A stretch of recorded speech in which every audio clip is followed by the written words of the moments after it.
What's up mga guys? Magandang araw po muli sa bawat isa. At ano nga ba yung topic natin ngayon? Ang ating pong topic ngayong araw na to, yung 5 tips para manatili pong malulusog yung ating mga alagang ibon. Yan po yung ating tatalakayin, yung ating topic ngayon. Then, pakita ko rin po sa inyo nung nakuha na po yung ating pong ibon na ipinarapol nung nakaraan sa ating, dito po sa ating YouTube channel. Then, tuloy-tuloy lang ang pagsuporta.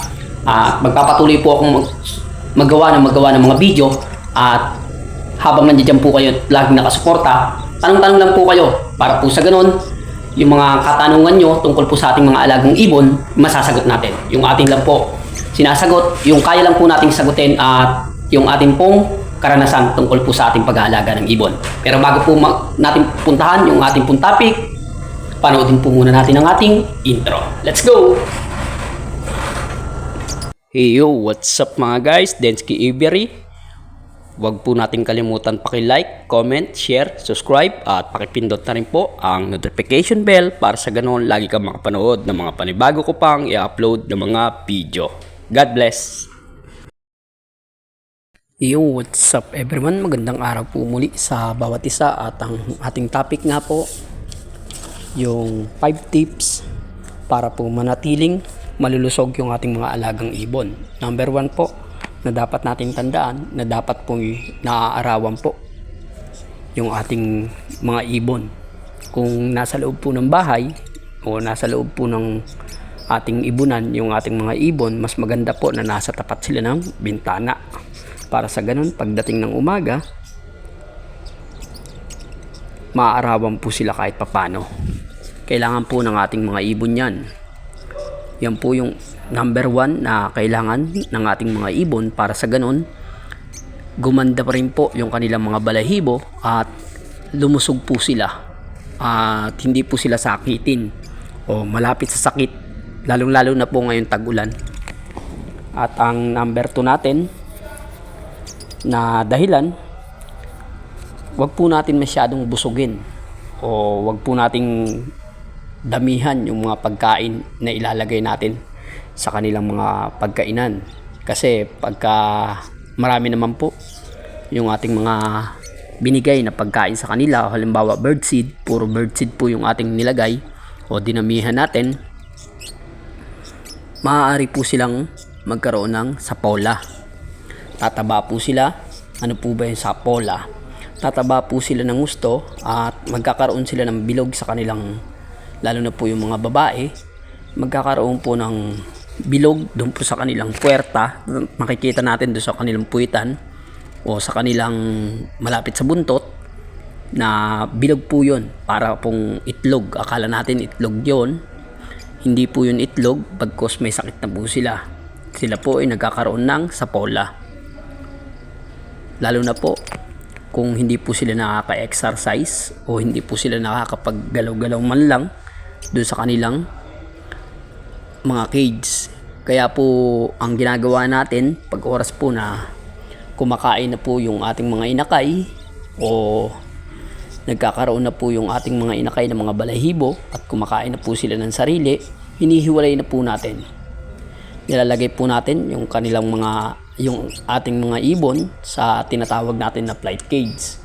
Yun, magkaroon lang tayo ng extra na double cage para lang po yun sa ating mga ibon na mga young pa o maliliit pa. Doon natin sila papaghanapin ng mga partner o magiging kapares nila.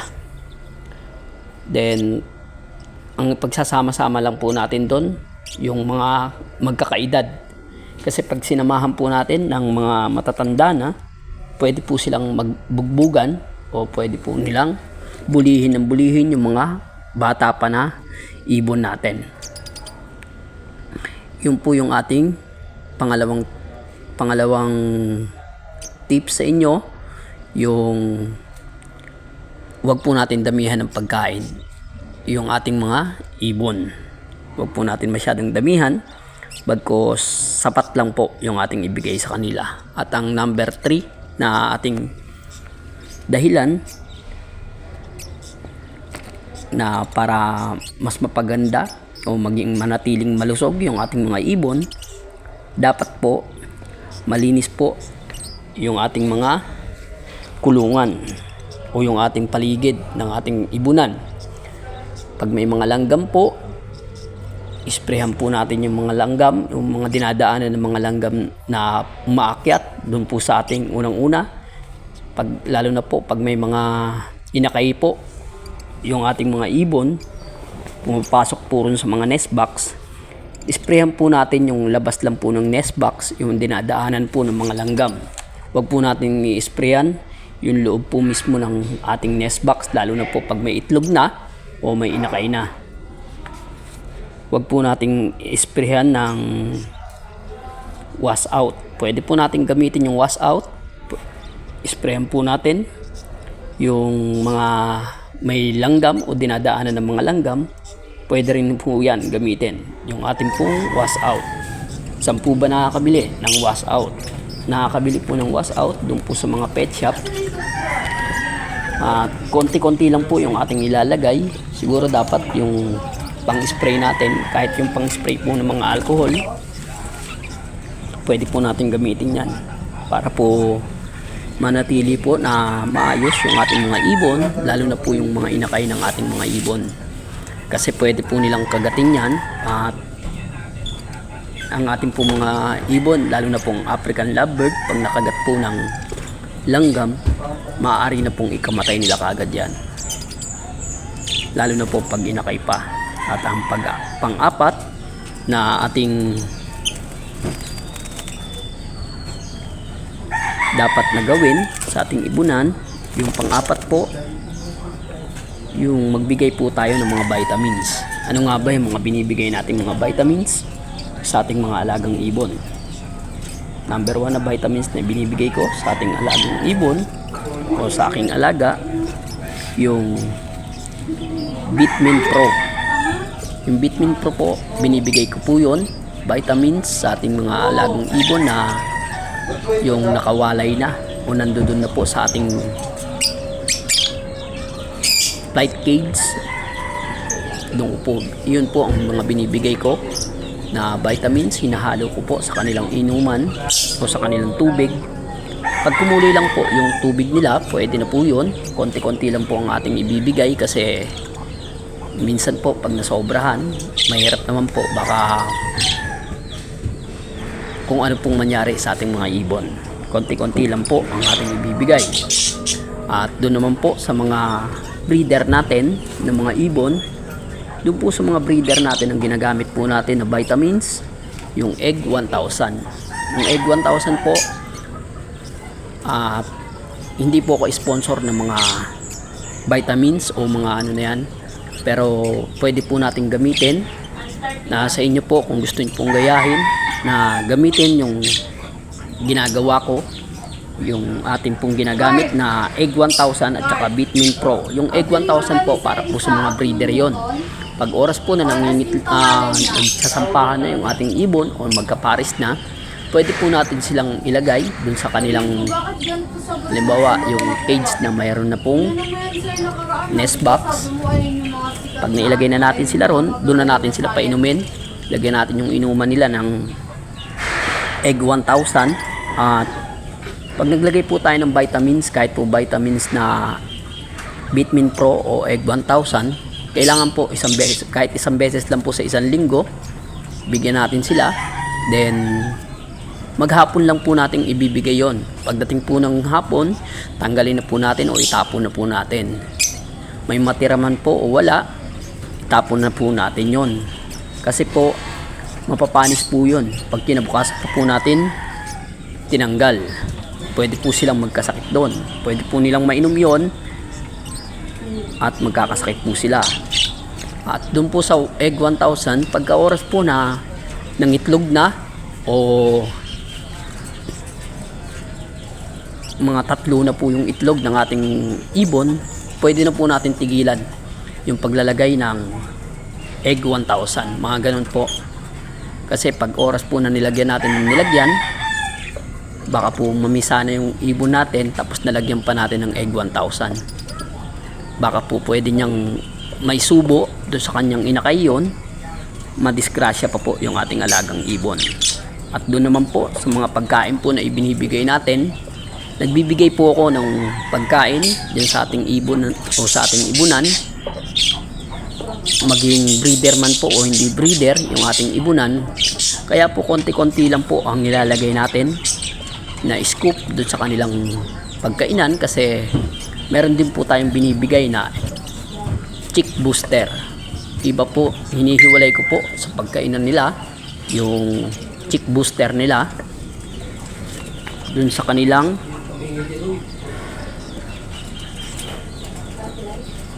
mga bird seed. Pinapaghiwalay po natin yung chick booster at saka po yung bird seed o bird seed mix nila, para po sa ganun mas maging maganda yung kanilang pangangatawan sa kanila kung ano yung kakainin nila o pipiliin nila yung kanilang pagkain. At saka pagka binibigyan po natin ng chick booster, oras po na magkaroon sila ng, halimbawa naging breeder na rin sila, o di kaya nawalan tayo ng mabibilihan na pagkain, lalo na dito sa amin sa Antipolo, sa bundok po, kasi pag minsan wala ng mga pagkain na mabibilihan ng birdseed. So ang ginagawa po natin, binibigyan lang po natin ng chick booster.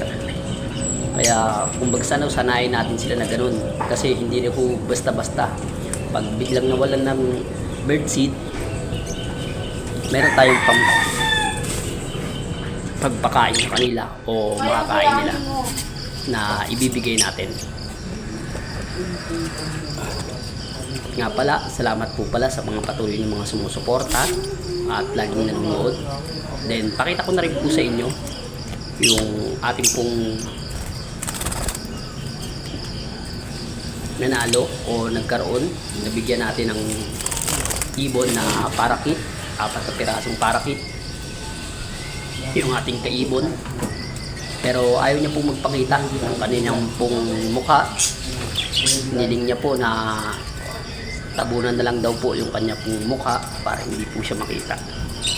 Ganun na lang po yung ating ginawa, at sana po sa susunod yung mananalo ng African Lovebird natin sa mga susunod pang mga parapol natin, yung manalo po sana yung pwede na pong makita yung kanilang mga mukha at mapagmalaki natin na legit yung ating pong pamimigay ng mga ibon. Kasi yan po yung nagiging isang dahilan minsan naiisip ng mga tao na hindi legit yung ating pamimigay ng mga ibon, kasi may mga dahilan kung bakit po ayaw nilang magpakita ng mga mukha. Ganun po yun. Dalangin at respetuhin na lang natin mga lods. At doon po sa mga patuloy ng mga sumusuporta at laging nanonood, nag-aabang ng mga panibago ko pang mga i-upload na mga video, maraming po salamat sa inyong lahat. Doon po sa mga hindi pa po nakasubscribe, subscribe na po kayo at paki-like, share, subscribe. Pindutin nyo na rin po yung notification bell para sa ganun lagi po kayo makapanood ng mga panibago ko pang mga i-upload ng mga video. Abang-abang lang po tayo mga kaibon, mga lods, abang-abang lang po tayo sa mga panibago ko pang mga i-upload ng mga video, dahil mamimigay po tayo muli ng mga ibon kasi masyado na pong marami na naman po muli yung panibago nating mga pababa, mga itong 2 weeks